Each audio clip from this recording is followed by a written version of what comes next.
Hey painting pals, welcome back to Mandy's Minis, where we put big creativity into small scale.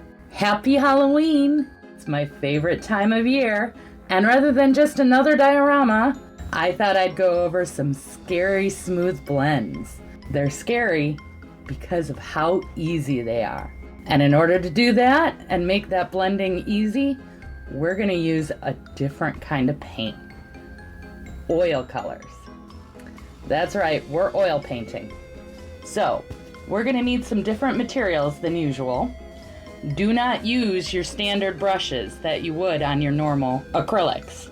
Oil and water don't mix, so you want to keep the oils separate. And wet palette does not work either because these are oil-based and water doesn't mix. So, I've got this ceramic tile. You can get one pretty cheap at any Home Depot or, home improvement store. You can buy just a single tile. You don't need to buy a whole lot. You can usually get them pretty cheap. Or sometimes people just have extras lying around after projects. So it's a great way to do it. And by using ceramic, it's not going to absorb the water. So that's why it's a perfect material for using as a palette with your oils, or at least so I'm told. My experience is pretty limited. Then you also need a brush, obviously, but you'll also need a blending brush. That is basically a brush that you keep dry. You don't put in the mineral spirits. I know this doesn't make sense right now. It'll make sense as we're going. So just follow me on that. So you need two brushes, one for blending and one for application. And we also need 2 cups of mineral oils.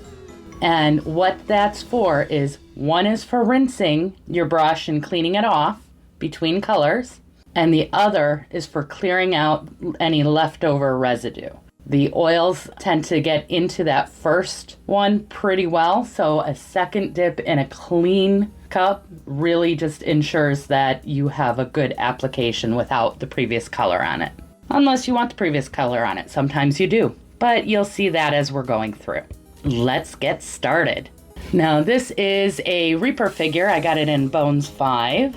And I just love Halloween. I know I keep saying it. It's my favorite time of the year. And it's just such a fun holiday. And I have really fond memories. So Halloween has always been great.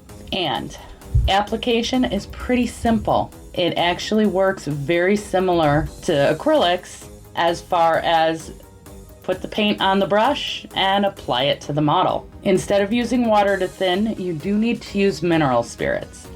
And you want to make sure you have good ventilation and use caution with those because that is a pretty severe and flammable chemical. So you do need to be a little careful with these, but it's a lot of fun. And some of the other differences that you're going to find is that you have to keep moving around the model. So doing one part to completion with different layers and layering up doesn't really work as well because the paint doesn't dry. Now this is a benefit. You get a lot of good work time, and that's what makes the blend so easy. Because you can simply blend one color into the next with the lightest of touches and use your blending brush to just kind of smooth it out. So here you can see day 2, I came back having just left the ceramic tile with all the oils right on my desk, nothing covering it. I didn't put a paper towel over it. I didn't put saran wrap over it. I just left it out, and all the paint is completely workable and usable and still good, and all the paint on the model is still wet, still blendable, and still workable. Oils really last a long time and take forever to dry. So it really works fantastic on that end as far as blending.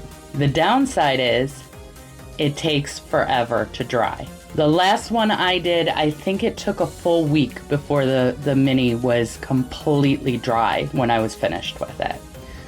So that is a pretty big downside, and with me doing commissions, for the most part, I don't get to pull out my oils very much because I can't sit on it for a week waiting for it to dry before I can ship it out to them. So acrylics it typically is, but I do love when I get to play around with the oils because they are so much fun as far as the differences go. And there's a few cool techniques that I picked up along the way. So one of the neat things is you can mix on your palette to make different shades, or you can mix right there on the model. Put two colors next to each other and use your blending brush right over it. And then suddenly they're blended. You can also get some great texture by making your brush strokes stand out a little bit more. So I'm kind of doing that here with the coat to get more of a pattern where you're seeing the thread counts and things like that. I also did not go with a standard white highlight. I went with more of a golden yellow, so that way I can have it feel like moonlight is brightening it up. Plus then I get to incorporate a few extra colors, because blue with yellow makes green. So my highlights are green, and yet on the purple it's yellow. And when you see it all together, it feels like it's just in the environment and you see the highlights. That's been a lot of fun. I did struggle quite a bit with some OSL on the face. The easy blending made for a more difficult glazing to do the OSL. So rather than keep fighting with it, I actually decided to go with more of the darker recessed eyes, nose, mouth than having a bright jack-o'-lantern face. I also feel like that contrasts really nicely with the bright colors that I wanted to use for his clothes, and you know, the pumpkin orange and the yellow with the hay, making that pop out. So we've got a lot of color going on and a lot of bright color. So adding that dark back in helps keep that creepy feeling, because still Halloween, you know, I don't want it to be all bright and cheery and sunshine. We still want a Halloween look and feel. Now, the argument between acrylic versus oil has raged for a long time, but probably not as long as you thought, because apparently, according to my research, acrylic paint was only invented in 1934. So it didn't gain wide notoriety until 1940.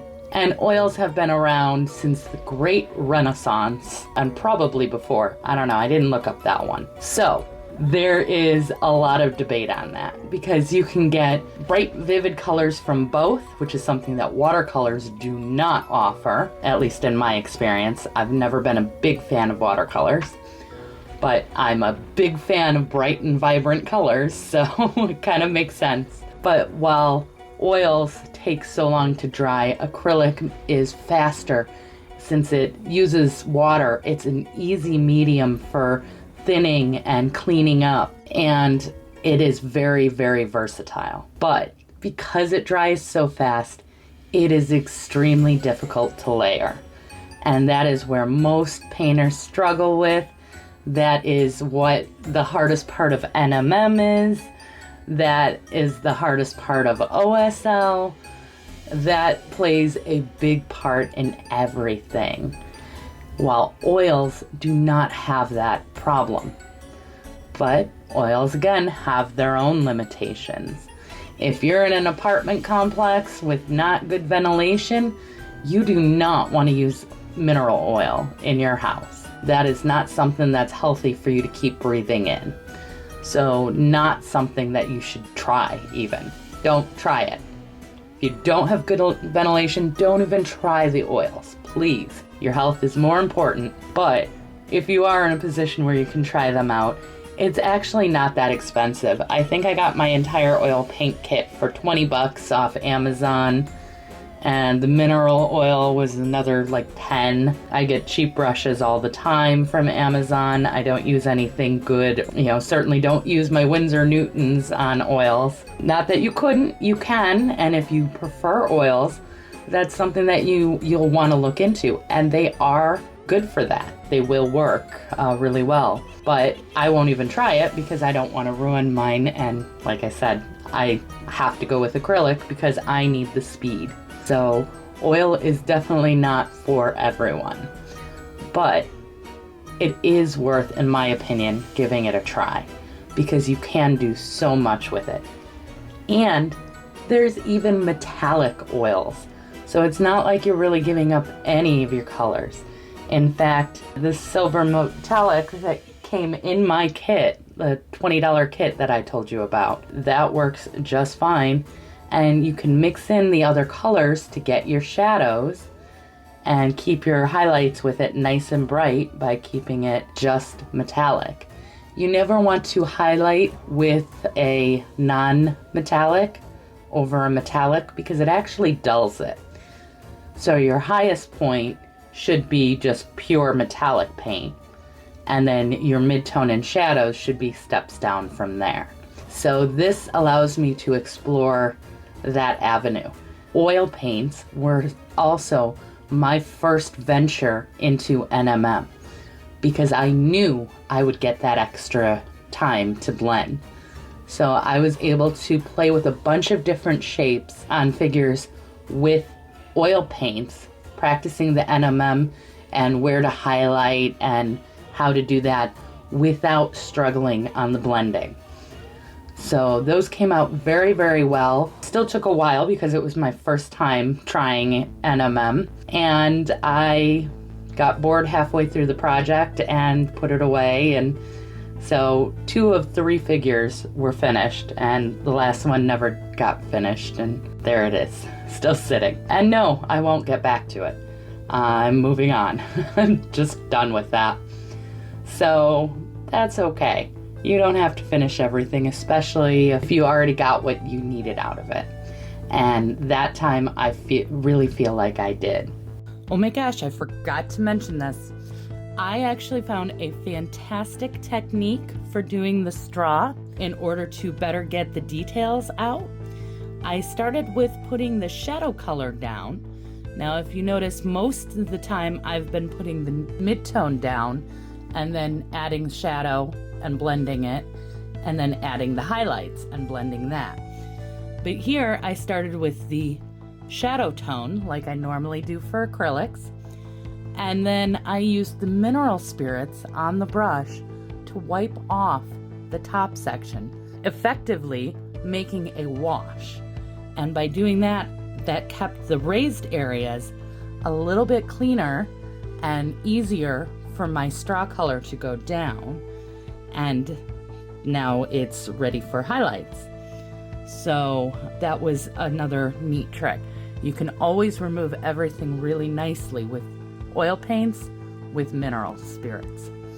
So although they're dangerous chemicals, they are still very useful and very effective. All in all, you can still add details, you can still have metallics. There's not really anything you have to change, but just give it extra dry time. And I really hope you enjoyed watching me play with oils and get super smooth blends, and that you got some value. If so, please give me a like, maybe subscribe. We're still nearly at that 1,000 subscribers, and I've got a big surprise when we hit it. So, any little bit helps. But I really appreciate you even watching. There's other ways you can support the channel down below, you know the drill. And I, again, just want to say thank you so much for watching and giving me a little bit of your Halloween, or, sometime thereafter, any day you're actually watching this. And until next time, have fun and keep creating.